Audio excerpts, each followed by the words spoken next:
Hello students. तो आज हम फिर से आपके लिए एक नई वीडियो लेके आई हूँ मैं बीएड फर्स्ट ईयर से रिलेटेड। ठीक है, आपके कोर्स बीएड फर्स्ट ईयर में पेपर है आपका E102, जिसका नाम ये है शिक्षा के दार्शनिक एवं समाज शास्त्रीय परिप्रेक्ष्य। तो आज हम इसके विषय में जानेंगे, पढ़ेंगे, जिससे कि आपको एग्जाम में कोई परेशानी ना हो। आई थिंक आपको मतलब 10 या 15 दिन में मैं इस तरह से कराना चाहती हूँ कि 10 या 15 वीडियोज़ में आपका फुल कोर्स हो जाए और आपको एग्ज़ाम देने में कोई दिक्कत ना आए। ठीक है, तो सबसे पहले हम ये जानेंगे शिक्षा की दार्शनिक एवं समाज शास्त्रीय परिप्रेक्ष्य आखिर है क्या। जैसे कि ये हमारा इसका पेपर कोड है E102।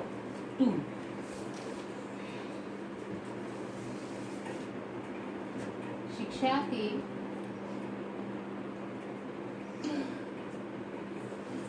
दार्शनिक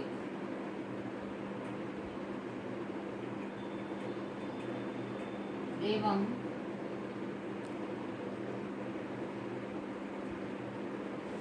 समाजशास्त्रीय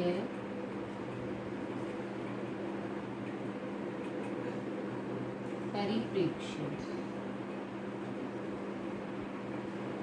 ये आपके कोर्स का नाम है इस पेपर का।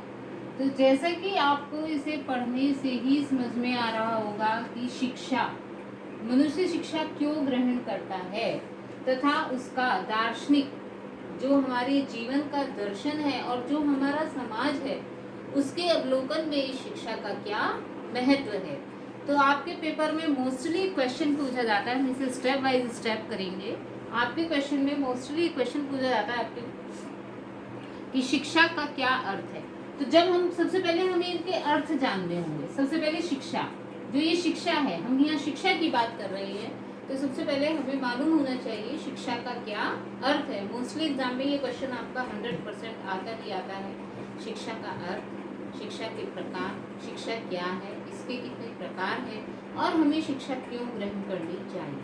यह शिक्षा का अर्थ एवं उद्देश्य आपका किसी भी रूप में आ जाएगा, आपको लिखने वही है। ये भी पूछ सकता है एग्जाम में, शिक्षा का अर्थ एवं उद्देश्य बताइए, शिक्षा का अर्थ एवं प्रकार बताइए, शिक्षा के रूप कितने होते हैं, किन किन रूपों में शिक्षा को प्राप्त किया जा सकता है। तो हम सबसे पहले इसे स्टेप बाय स्टेप लेके चलेंगे। लेकिन शिक्षा का अर्थ जो सबसे इम्पोर्टेंट आपका होगा वो आपका होगा शिक्षा का अर्थ।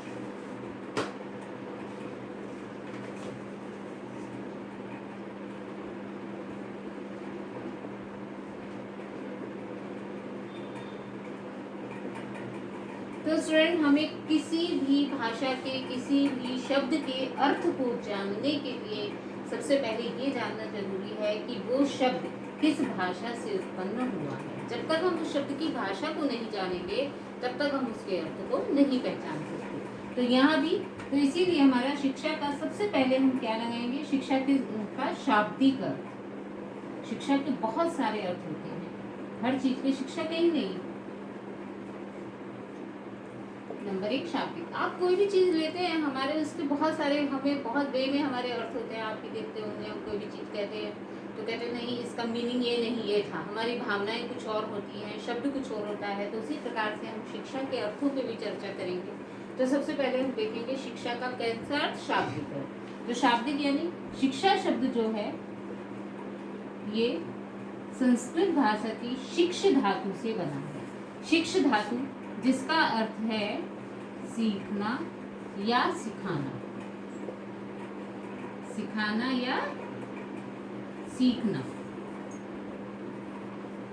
ठीक है, यानी मनुष्य के अंदर जो निहित शक्तियां होती हैं उनके आधार पर उसे नई वस्तुओं का ज्ञान कराना, नए तथ्यों का ज्ञान कराना, यही हमारी शिक्षा का शाब्दिक अर्थ कहलाता है। ठीक है, इंग्लिश में शिक्षा को क्या कहते हैं, एजुकेशन।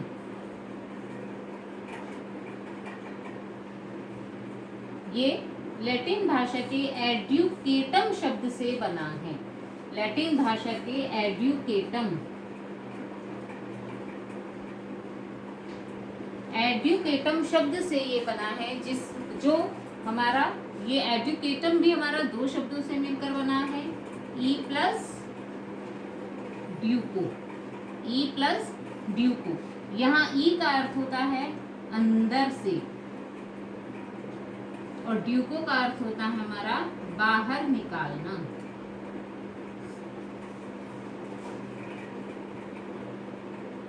यानी व्यक्ति के अंदर जो अंतर्निहित शक्तियां हैं उन्हें अंदर से बाहर निकालना, अर्थात उनका विकास करना। बाहर निकालने का मतलब है उनका विकास करना ही एजुकेशन है, शिक्षा है। हमारे भारतीय संप्रदाय में ये माना जाता है कि व्यक्ति को कोई भी वस्तु हम उस पर थोप नहीं सकते। एक बच्चा जो भी कुछ सीखता है या जो भी कुछ वो प्राप्त करता है वो सब कुछ उसके अंदर पहले से निहित होता है बीज के रूप में। जिस प्रकार से एक बीज में उस पौधे की, हम किसी बीज में किसी चीज को नहीं उगा सकते, उस बीज में उस पौधे की पूरी शक्तियां अंतर्निहित होती हैं। जैसे हम आम का यदि बीज बोए और हम ये चाहें कि हम अमरूद का पौधा उगा दें तो ऐसा नहीं हो सकता। क्यों? क्योंकि आम के बीज में आम के वृक्ष की सारी शक्तियां निहित हैं, अमरूद के वृक्ष की नहीं है। तो आम के बीज को हम पुष्पित पल्लवित तो कर सकते हैं, उससे हम कोई नया पौधा नहीं उगा सकते। उसी प्रकार किसी भी बच्चे के अंदर जो शक्तियां हैं हम उन्हें पुष्पित कर सकते हैं, पल्लवित कर सकते हैं, उनका विकास कर सकते हैं, उन्हें बाहर ला सकते हैं। लेकिन जो शक्तियां उसमें नहीं है हम उन्हें उसमें पैदा नहीं कर सकते। तो प्रकृति हर एक बच्चे को संपूर्ण शक्तियों से युक्त होकर भेजती है। प्रत्येक बच्चे में कुछ जन्मजात शक्तियां होती हैं और शिक्षा का, जिनसे वो अनजान होता है, शिक्षा का कार्य होता है उन शक्तियों को बाहर निकालना, जिसे हम सीखना या सिखाना कहते हैं। आपने भी देखा होगा कुछ बच्चे जो एजुकेशन लेते हैं वो किसी एक चीज में, या जब बचपन में बच्चे होते हैं हम उन्हें जिस एक्टिविटी में हम उन्हें सिखाना शुरू कर देते हैं, बच्चा अक्सर उस एक्टिविटी में ज़्यादा परफेक्ट हो जाता है। उसका रीज़न यही होता है कि बच्चे के अंदर उसकी ताकत तो थी, उसका शक्ति तो थी, लेकिन जैसे जैसे उसे उसका प्रशिक्षण मिलता चला जाता है बच्चे की वो शक्ति बाहर आती चली जाती है। तो ये हमारा शिक्षा का हुआ, लेकिन ये है हमारा केवल शिक्षा का शाब्दिक अर्थ, क्योंकि भारत में केवल शाब्दिक अर्थ को ही हम संपूर्ण नहीं मानते।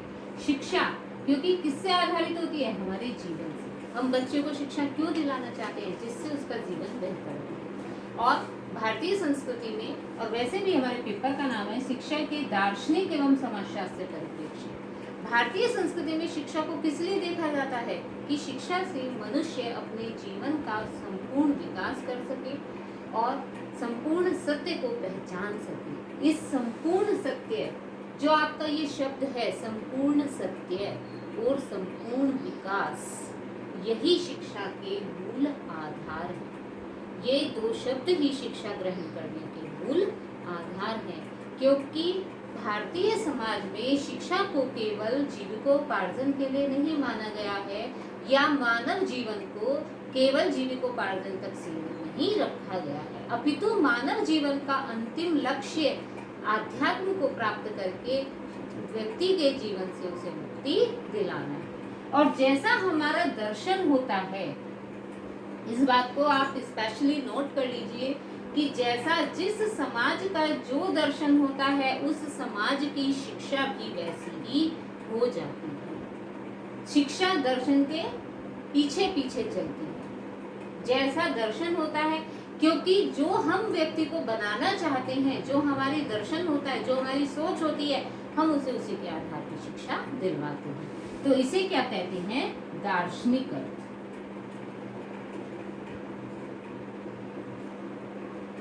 ये है हमारा शिक्षा का दार्शनिक अर्थ। यानी दार्शनिक अर्थ अर्थात हम शिक्षा के द्वारा क्या ग्रहण करना चाहते हैं उसे हम कहते हैं दार्शनिक अर्थ। जैसे कि सुकरात ने कहा है, या आप सबसे पहले इसका देखिए, जगत गुरु शंकराचार्य ने कहा है सा विद्या, उन्होंने तो सीधे सीधे बोल दिया, सा विद्या या विमुक्ति, अर्थात वही शिक्षा है जो व्यक्ति को मुक्त कर दे।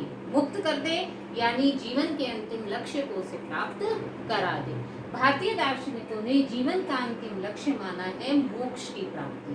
तो वही विद्या है जो व्यक्ति को अंतिम लक्ष्य की प्राप्ति करा दे। लेकिन ये अंतिम लक्ष्य एकदम से नहीं मिलता।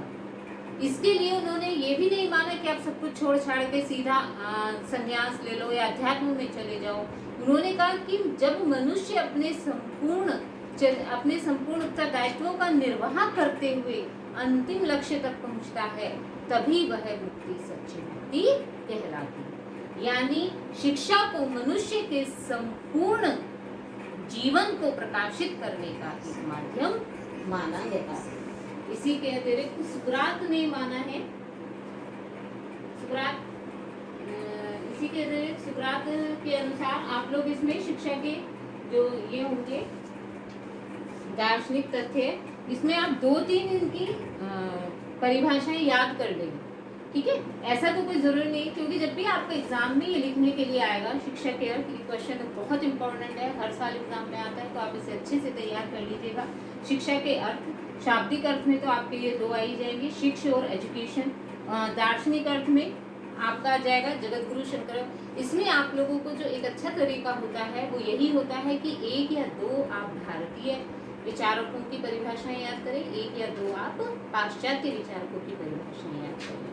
ठीक है, तो जगत गुरु शंकराचार्य के अनुसार सा विद्या या विमुक्ति।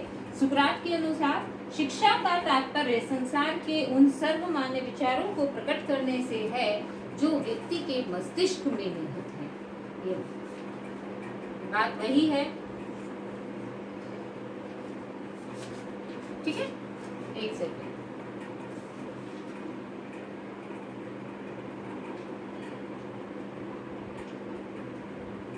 बेटा फूफा जी को फोन करिए, फूफा जी को फोन करो, फोन आ रहा था इसमें। ठीक है, उसके पश्चात आप आ जाओ शिक्षा के सामाजिक अर्थ।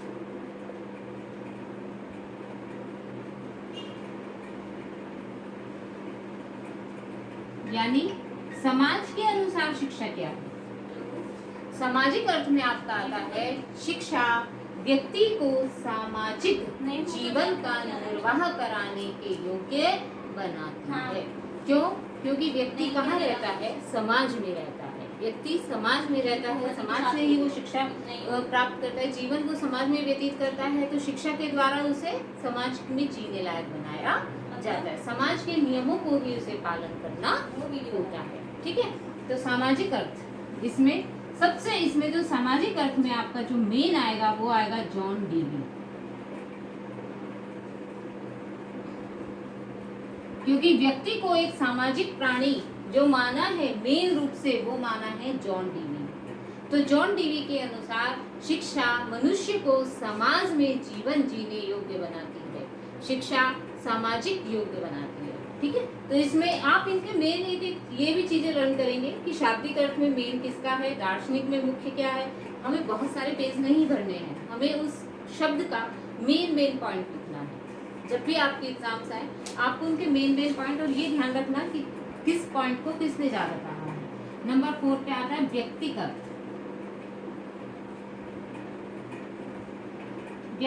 अर्थ, यानी व्यक्ति का। क्यों? क्योंकि हर एक मनुष्य की अपनी एक अलग पहचान होती है, हर मनुष्य अपने आप में अलग है।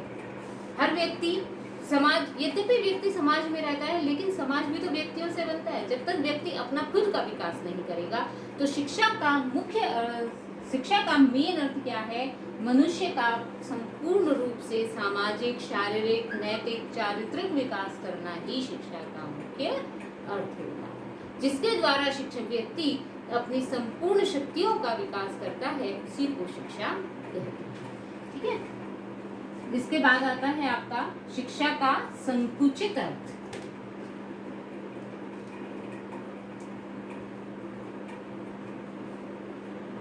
संकुचित अर्थ, और नंबर 6 पे आएगा व्यापक अर्थ। अब संकुचित होगा तो व्यापक तो होगा ही होगा। जब हम किसी चीज को संकुचित करेंगे कहीं, तो व्यापक तो करेंगे ही करेंगे, तो जिससे आपको लर्न करने में ये इजी होगा। तो शिक्षा के अर्थ में आप मेन रूप से ये 6 अर्थ याद रखिए, शाब्दिक अर्थ, दार्शनिक अर्थ, उसके बाद सामाजिक और व्यक्तिगत अर्थ। क्योंकि व्यक्ति से समाज और समाज से व्यक्ति, ये दोनों आपस में जुड़े हुए हैं। व्यक्ति से समाज बनता है और समाज से व्यक्ति बनता है। समाज के बिना व्यक्ति की कोई कल्पना नहीं की जा सकती और व्यक्ति के बिना समाज की कल्पना नहीं की जा सकती। उसी प्रकार से संकुचित अर्थ और व्यापक अर्थ। अब संकुचित अर्थ और व्यापक अर्थ इसे हम थोड़ा डीपली समझ लेते हैं कि संकुचित अर्थ किसे कहते हैं। संकुचित यानी शिक्षा हम मेन रूप से क्या कहते हैं, नॉर्मली भी हम कहीं जाते हैं तो हम क्या कहते हैं, आप कितने पढ़े लिखे हो, कितनी शिक्षा ग्रहण की है, तो हम उन्हें क्या बताते हैं, हमने बीए किया है, हमने एमए किया है, या जैसे अब आप बताओगे आप कहोगे हमने बीएड किया है। तो हमने एक विशेष पाठ्यक्रम में जब हम शिक्षा को संकुचित कर देते हैं, जब हम शिक्षा को कुछ विशिष्ट डिग्रियों के माध्यम से संकुचित कर देते हैं, उनमें हम उसे बांध देते हैं, तब उसे कहते हैं संकुचित अर्थ। यानी जो व्यक्ति जैसे पढ़ा लिखा है, उसे पढ़ना आता है, लिखना आता है, उसने कोई डिग्रियां प्राप्त करनी है, तो हम उसे कहते हैं कि शिक्षित व्यक्ति है। तो वो क्या हो गया, इसने बीए पढ़ा, भाई बहुत शिक्षित है ये। जैसे अगर किसी ने 5th क्लास की 6th क्लास, अरे ज़्यादा पढ़ा लिखा नहीं है, ये ज़्यादा वो नहीं है, या किसी ने बहुत डिग्रियां करनी है तो ये तो बहुत अच्छा शिक्षित है। तो जब हम शिक्षा को एक विशेष पाठ्यक्रम में बांध के रखते हैं, तब वो होता है शिक्षा का संकुचित अर्थ। अर्थात जब शिक्षा किसी विशिष्ट पाठ्यक्रम में एक विशेष समय अवधि में विशेष पाठ्यक्रम को पढ़कर लिखकर हम उसे एक विशेष परीक्षाओं में उत्तीर्ण होकर जो हम डिग्रियां प्राप्त करते हैं, उसे हम जब शिक्षा का नाम देते हैं तो वो शिक्षा का संकुचित अर्थ कहलाता है। संकुचित अर्थ क्यों कहलाता है, क्योंकि सिर्फ डिग्रियां प्राप्त करना जीवन का मुख्य लक्ष्य नहीं है, या कुछ कक्षाएं प्राप्त कर लेने से, पढ़ लेने से हम जीवन की विशेषताओं को, जीवन को जीने को हम नहीं सीख सकते। हम उसे ये नहीं कह सकते कि हमने जीवन में सब कुछ सीख लिया है।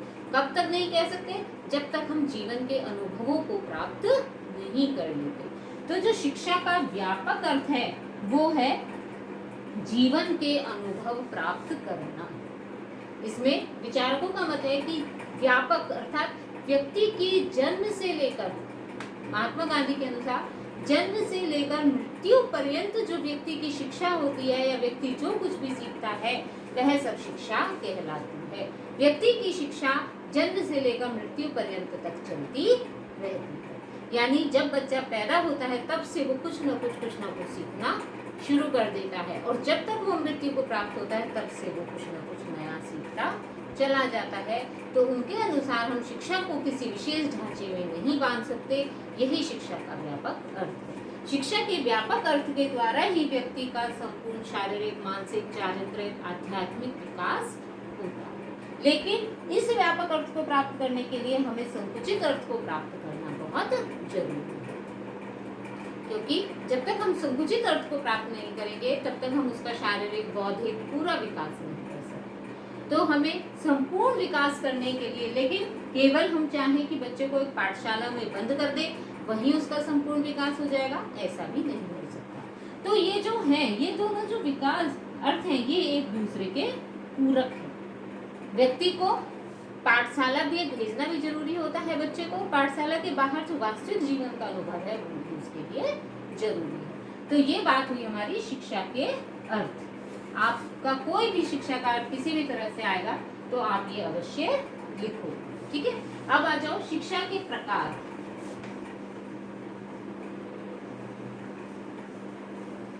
मैं आपको इसमें मेन टॉपिक्स क्लियर करा रही हूँ, जिससे कि मुझे पूरा विश्वास है कि अगर आप इन वीडियोस में मेन टॉपिक्स को क्लियर कर लेंगे तो आपका क्वेश्चन कैसे भी आ जाए आप उसमें ठीक से लिख पाएंगे। क्योंकि मेन बात होती है कॉन्सेप्ट को समझना, रटना मेन नहीं है। अब जैसे शिक्षा के अर्थ हैं, तो अगर आपका क्वेश्चन ये आ जाता है कि शिक्षा और दर्शन में आपस में संबंध बताइए, तो जो मैंने अभी आपको इसका दार्शनिक अर्थ बताया वही शिक्षा और दर्शन का आपस में संबंध होगा। क्या कि शिक्षा और दर्शन एक ही सिक्के के दो पहलू हैं। शिक्षा व्यक्ति के पैर हैं और दर्शन शिक्षा की आंखें हैं। कैसे कि व्यक्ति जो कुछ देखता है या देखना चाहता है, व्यक्ति यानी जैसा बनना चाहता है, वो सब किसके माध्यम से बनता है, शिक्षा के माध्यम से। हम व्यक्ति को जैसा बनाना चाहते हैं उसे उसी प्रकार की शिक्षा दिलाते हैं। तो शिक्षा क्या है, शिक्षा रास्ता है, और दर्शन क्या है, दर्शन शिक्षा की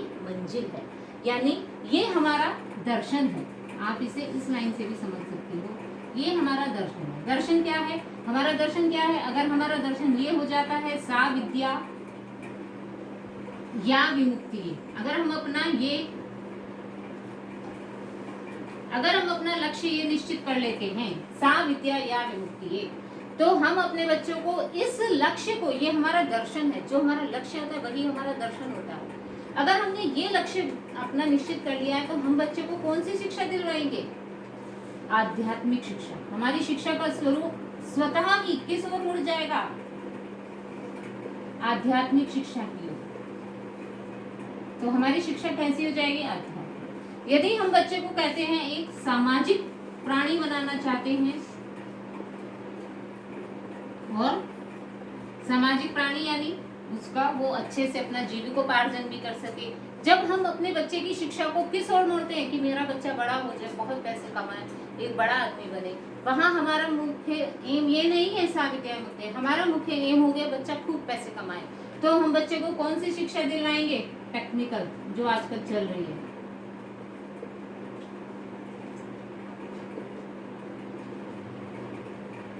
या व्यवसायिक शिक्षा। तो इस शिक्षा के माध्यम से हम यहाँ तक पहुंचते हैं। सॉरी, वीडियो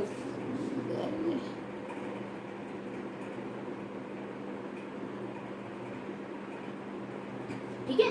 तो हम टेक्निकल शिक्षा के माध्यम से या व्यवसायिक शिक्षा के माध्यम से हम लोग यहाँ तक अपने इस लक्ष्य को प्राप्त करना चाहते हैं, भौतिक लक्ष्य को।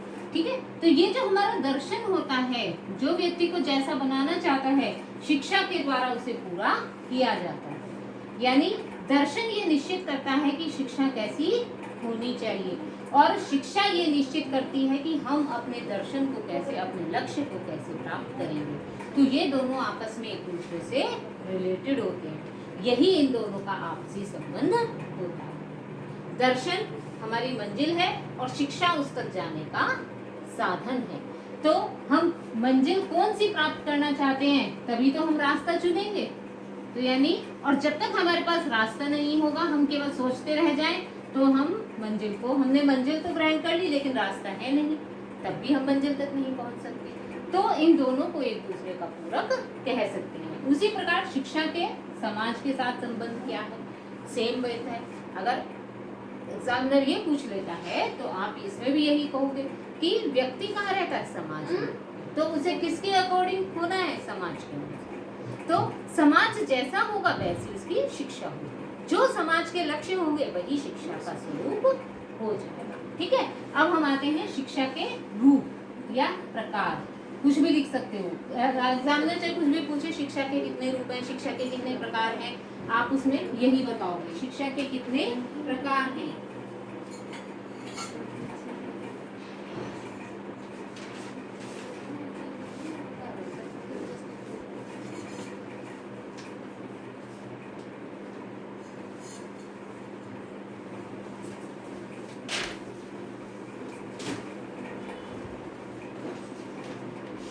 शिक्षा के वैसे तो हमारे मेन रूप से 3 प्रकार होते हैं, औपचारिक शिक्षा, अनौपचारिक शिक्षा और निरौपचारिक शिक्षा। लेकिन फिर भी हम इसमें शिक्षा के 4 मेन प्रकार हम समझ लेते हैं। नियमित व अनियमित शिक्षा बहुत इजी है, बस आप इनके मेन ये समझ लो एक बार, तो आपको हमेशा याद रहेगा। नियमित एवं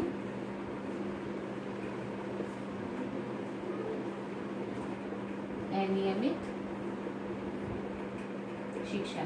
ये हम बात कर रहे हैं शिक्षा के प्रकार या रूप।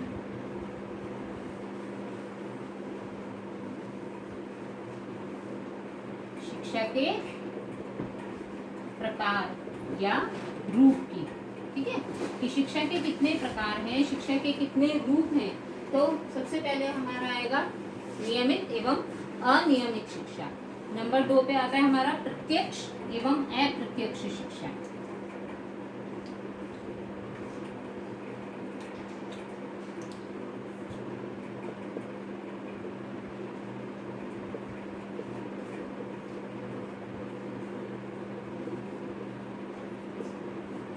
नंबर 3 पे हमारा आएगा व्यक्तिगत एवं सामूहिक शिक्षा।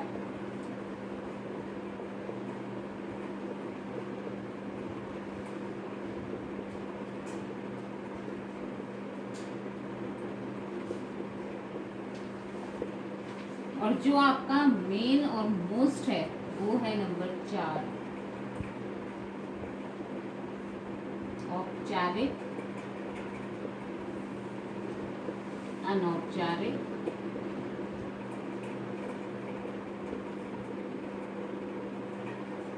एवं निरौपचारिक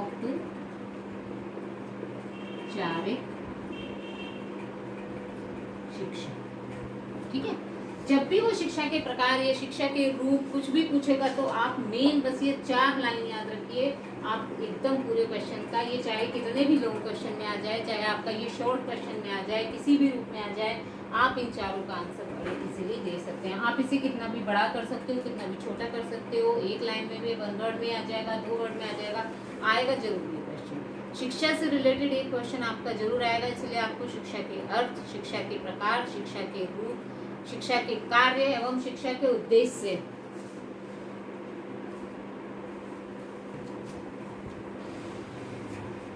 बेटा फोन कर लियो कर किसे बड़े मौसम को फोन कर ले, बड़े मौसम को तेरे भी नहीं बोला। ठीक है, नियमित एवं अनियमित शिक्षा, नियमित एवं अनियमित, यानी ये जो आपकी नियमित शिक्षा है, प्रत्यक्ष शिक्षा है, ये सेम ही होगी। औपचारिक शिक्षा है, नियमित यानी जिस शिक्षा को हम एक नियम से ग्रहण करते हैं, जिस शिक्षा में हमारा एक नियम होता है, एक निश्चितता होती है, एक पाठ्यक्रम होता है, एक कक्षा अवधि होती है। हम विशेष कक्षा अवधि में या विशेष समय में विशेष पाठ्यक्रम को एक विशेष समय अवधि के अंतर्गत विशेष स्थान पर बैठकर जब हम पूरा करते हैं तब उसे नियमित शिक्षा कहते हैं। इसको आप स्कूली शिक्षा का नाम भी दे सकते हैं। वही बात है अनियमित शिक्षा, यानी जिस शिक्षा का कोई नियम नहीं है, व्यक्ति अपने जन्म से लेकर जो शिक्षा सीखना आरंभ कर देता है, बच्चा जैसे ही पैदा होता है अपनी माता से कुछ सीखता है, बड़ा होता है अपने परिवार वालों से सीखता है, घर के बाहर जाता है अपनी खेल मंडली से सीखता है। व्यक्ति जिसे भी देखता है, जहाँ भी देखता है, रोज नए अनुभव प्राप्त करता है, जिसका कोई नियम नहीं होता, कोई समय नहीं होता, कोई स्थान नहीं होता, कोई परीक्षा नहीं होती, वो सब हमारी अनियमित शिक्षा में आती है। ठीक है, यानी जो शिक्षा नियमों से परे हो वो अनियमित शिक्षा है, जो शिक्षा नियमों में बंधी हुई हो वो हमारी नियमित शिक्षा कहलाती है। उसी प्रकार प्रत्यक्ष शिक्षा, अप्रत्यक्ष शिक्षा, टॉप आपके नेम चेंज होंगे या स्वरूप अलग होगा। हर एक दार्शनिक अपने अनुसार अलग अलग नाम देता है, तो आपको सिर्फ इसे समझना है। आपको ये 4 लाइनें याद करनी है और एक बार समझ लेना है। अगर आप इन 4 लाइनों को याद करते हो और इनके अर्थ को समझ लेते हो तो सब कुछ आप खुद लिख सकते हो। सेम बात है प्रत्यक्ष शिक्षा। प्रत्यक्ष यानी जिस शिक्षा को हम प्रत्यक्ष रूप से ले रहे हैं। स्कूल में जाके जब हम प्रत्यक्ष रूप से पुस्तक लेते हैं, पढ़ते हैं, एक विशेष पाठ पूरा करते हैं, उससे संबंधित परीक्षा देते हैं, तो हमें प्रत्यक्ष रूप से जिसका हमारे पास एक प्रमाण होता है, कहते हैं ना कि क्या प्रमाण है, जिसका हमारे पास एक प्रत्यक्ष प्रमाण होता है निश्चित अवधि का, उसे हम प्रत्यक्ष शिक्षा कहते हैं। और वही बात है जिसका हम अप्रत्यक्ष यानी हमें नहीं पता हमने कब कहाँ क्या सीखा, चलते चलते सामने से गाड़ी आई, हमने टक्कर लगने से बच गए, हम अचानक से पीछे हो तो हमें पता चला अगर हम और आगे आते तो टक्कर लग जाए, तो हमने उससे बचना सीख लिया, हमें नहीं पता हमने कब में सीख लिया। तो वो शिक्षा जो हम अनायास ही सीखते चले जाते हैं। हमारा हाथ गर्म पानी से छू गया, हाथ जल गया, तो हमने क्या सीखा कि गर्मी से जलन पैदा होती है। अगली बार जब हमने गर्म पानी देखा तो हमने अपने आप ही हाथ पीछे कर लिया, लेकिन हमने ये बात कब सीखी हमें नहीं पता चला, है ना। तो जो हम अप्रत्यक्ष रूप से सीख लेते हैं, तो जो जीवन के व्यवहारिक मूल्य होते हैं जिन्हें हम अप्रत्यक्ष रूप से हर समय कहीं ना कहीं कभी भी सीखते रहते हैं, वो सब अप्रत्यक्ष शिक्षा के अंतर्गत आता है। अब आते हैं व्यक्तिगत एवं सामूहिक शिक्षा। ये थोड़ा आपका डिफरेंट है, इसे आपको समझना पड़ेगा। जैसे कि नाम से ही पता चल रहा है, व्यक्तिगत शिक्षा किसे कहते हैं। व्यक्तिगत यानी प्रत्येक मनुष्य के अंदर अपनी कुछ निश्चित जन्मजात शक्तियां होती हैं। हर व्यक्ति दूसरे व्यक्ति से अलग होता है। हम किसी 2 व्यक्तियों की तुलना एक साथ नहीं कर सकते। क्यों? क्योंकि हर व्यक्ति की अपनी क्षमताएं होती हैं। तो जब हम व्यक्ति को उसकी क्षमताओं के आधार पर शिक्षित करते हैं, उसकी शक्तियों को पहचान के उनका विकास करने की कोशिश करते हैं, तब वो व्यक्तिगत शिक्षा कहलाती है। जैसा कि प्राचीन काल में गुरुकुलों में हर एक व्यक्ति को अलग अलग शिक्षा दी जाती थी, या राजा लोग अपने बच्चों को अलग शिक्षा दिलवाते थे, बाकी बच्चों को अलग, तो वो जो अलग शिक्षा अपने बच्चों को व्यक्तिगत रूप से दिलवाते थे वो व्यक्तिगत शिक्षा होती थी। आज जो ट्यूशंस दिए जाते हैं वो व्यक्तिगत शिक्षा का स्वरूप होता है। आज जो बच्चे की स्किल्स को पहचानने के लिए जो बच्चे को क्लासेस दी जाती हैं वो व्यक्तिगत शिक्षा के अंतर्गत आती है। सामूहिक शिक्षा, जब बच्चे को एक समूह में बिठा के शिक्षा ग्रहण कराई जाती है, जो आजकल कक्षा का रूप है, जो स्कूलों का रूप है, वो हमारा सामूहिक शिक्षा के अंतर्गत आता है, जिसमें हर बच्चे को एक समान पाठ्यक्रम सीखना होता है, एक समान पाठ्यक्रम उसे पढ़ाया जाता है, वो हमारा सामूहिक शिक्षा कहलाती है। अब आपकी बारी आती है औपचारिक, अनौपचारिक एवं निरौपचारिक। इसके बारे में कई बार अलग से भी क्वेश्चन आता है कि इन तीनों प्रकार की शिक्षा में क्या डिफरेंस है। एक और बात है कि व्यक्तिगत शिक्षा का जो सबसे ज्यादा प्रवर्तक हुए हैं, ये बात आप ध्यान रखना है कि आगे नेक्स्ट उसमें मैं पढ़ाऊंगी भी, व्यक्तिगत शिक्षा के जो सबसे बड़े प्रवर्तक हुए हैं वो हुए हैं रूसो।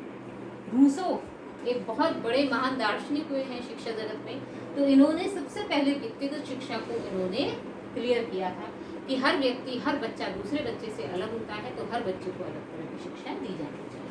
अब आपकी आती है औपचारिक, अनौपचारिक शिक्षा। औपचारिक शिक्षा हमारी वही है जो हम अब तक पढ़ते आ रहे हैं नियमित कक्षाओं में, प्रत्यक्ष कक्षाओं में, जो हम एक विशेष कक्षा में बैठ के एक निश्चित समय अवधि में निश्चित पाठ्यक्रम के द्वारा जो शिक्षा पूरी होती है, जिसका एक निश्चित परीक्षा प्रणाली के द्वारा जिसका मूल्यांकन किया जाता है, और मूल्यांकन करके जिस शिक्षा के प्रमाण पत्र वितरित किए जाते हैं, वो शिक्षा हमारी औपचारिक शिक्षा के अंतर्गत आती है। ठीक है।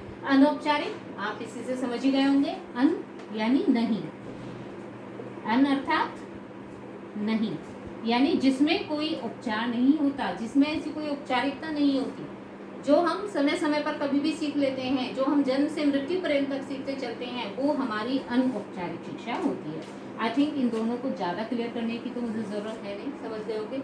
मेन बात आती है निरौपचारिक। निरौपचारिक यानी जिसमें थोड़ी सी औपचारिकता भी हो और ना भी, यानी जो इन दोनों के मेल से बनी हो। औपचारिक शिक्षा, निरौपचारिक शिक्षा को आप ऐसे भी कह सकते हो, औपचारिक प्लस अनौपचारिक बराबर निरौपचारिक, यानी जिसमें औपचारिक शिक्षा भी हो, अनौपचारिक शिक्षा भी हो, उसे हम निरौपचारिक शिक्षा कहते हैं। जो आजकल जैसे जिसमें एक निश्चित पाठ्यक्रम तो हो, एक निश्चित सिलेबस तो हो, बच्चे को ये तो पता है हमें क्या पढ़ना है, उसके लिए एक निश्चित पाठ्यक्रम हो, एक निश्चित उसका परीक्षा पैटर्न हो, उसे उस परीक्षा को प्राप्त करने के बाद, उत्तीर्ण करने के बाद एक निश्चित प्रमाण पत्र भी दिया जाए, किंतु अनौपचारिक की तरह हो, यानी व्यक्ति को एक कोई कक्षा में समय की बंधन ना हो, समय सीमा ना हो, उसे पाठ्यक्रम दे दिया जाए, इसे बच्चे को पूरा करना है, लेकिन कब पूरा करना है, कैसे करना है, सुबह करना है, शाम करना है, इसकी औपचारिकता ना हो, यानी समय अवधि ना हो। जैसे औपचारिक में आपकी कक्षा में एक समय अवधि निश्चित होती है कि आपका इतने बजे से इतने बजे तक ये वाला लेक्चर है, ये आपको लेना ही लेना है, इस पाठ्यक्रम को आपको आज ही पूरा करना है, ये होता है। लेकिन निरौपचारिक में क्या होता है, आपको पूरा पाठ्यक्रम दे दिया जाता है और कह दिया जाता है कि पूरे साल में आपको ये पाठ्यक्रम पूरा करना है, आप उसे कब कर रहे हो, कहाँ बैठ के कर रहे हो, कैसे कर रहे हो, ये आपकी अपनी इच्छा पे निर्भर करता है। तो इसमें कुछ औपचारिक शिक्षाएं, कुछ अनौपचारिक। ये इस निरौपचारिक की हमें आवश्यकता, जिसे हम आज कहते हैं दूरस्थ शिक्षा, पत्राचार के माध्यम से शिक्षा, आप इसे ऐसे भी याद कर सकते हो, निरौपचारिक शिक्षा यानी पत्राचार के माध्यम से जो हमारी शिक्षा मिलती है उसे हम निरौपचारिक शिक्षा का नाम देते हैं। ठीक है। इसमें हमारे पाठ्यक्रम तो निश्चित होता है, पाठ्यक्रम के पश्चात मूल्यांकन भी किया जाता है, परीक्षा भी ली जाती है, किंतु पढ़ने की अवधि निश्चित नहीं होती, समय निश्चित नहीं होता, स्थान निश्चित नहीं होता। हम बच्चे को सिलेबस प्रोवाइड करा दिया जाता है, पुस्तकें प्रोवाइड करा दी जाती हैं, और बच्चा उसे अपनी इच्छा से अपनी समयावधि में कभी भी पढ़ सकता है। इसे कहते हैं निरौपचारिक शिक्षा। ठीक है।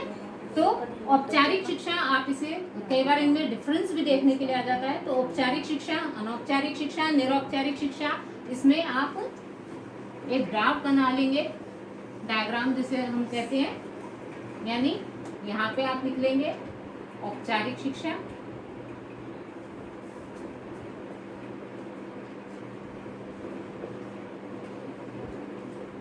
और इधर अनौपचारिक शिक्षा।